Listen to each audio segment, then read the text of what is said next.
Welcome to the League of Legends Patch Preview. I'm Freak and I'm here with Morello, lead champion designer. Together we'll be discussing some of the gameplay changes coming into the next update for League of Legends. Note that this video does not cover every single change, but will explain our thought process behind some of our decisions.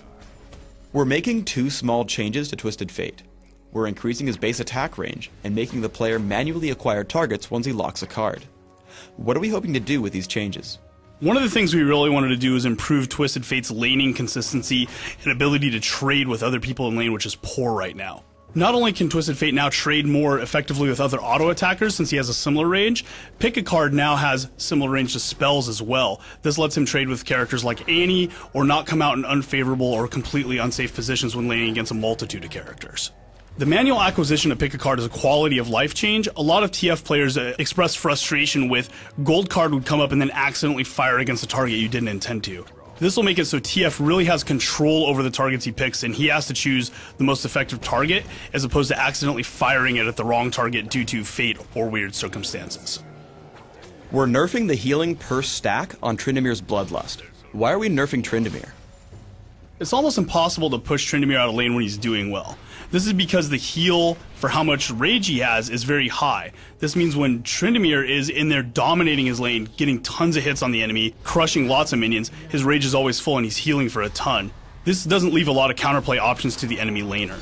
Conversely, we haven't touched the base level heal, which also means that if Tryndamere does have a bad lane, he can go ahead and still survive in that lane and try to make a comeback and do some counterplay on his own. We're replacing the Perseverance Mastery in the utility tree with Strength of Spirit, which converts maximum mana into bonus health regeneration. Why are we making this change?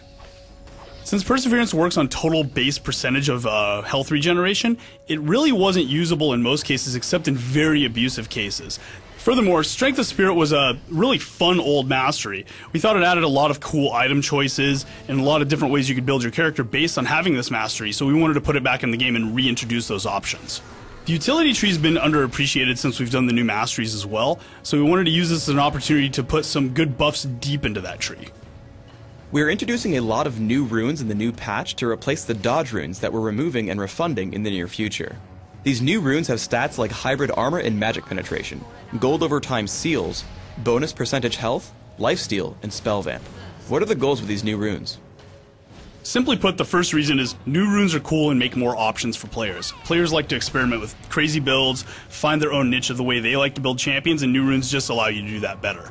Percent health runes are a natural fit on champions who have health that they get from abilities or other statistics that scale on health. For example, Cho'Gath with his feast is really good with this, Vladimir with his passive is very good, as well as Volibear who has a health scaling ability. We think this will give some new build options for those champions.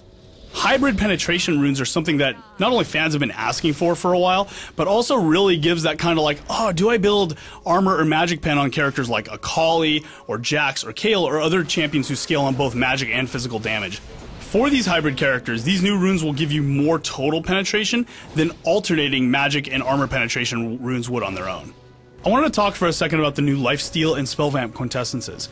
Even though we've been reducing some of the amount of sustain in our game through our support changes and other such adjustments we've been doing, lifesteal and spell vamp are in kind of a different category. The reason for this is because they require some risk or some opportunity costs in order to get the sustain back. So, for example, to use lifesteal, you have to start auto-attacking more than you normally would, or you have to engage with other champions. This makes for some interesting decisions on these champions, as opposed to them just passively getting health back. Thanks for tuning in to the League of Legends Patch Preview. Please subscribe to the Riot Games YouTube channel above, and don't forget to thumbs us up just below the video.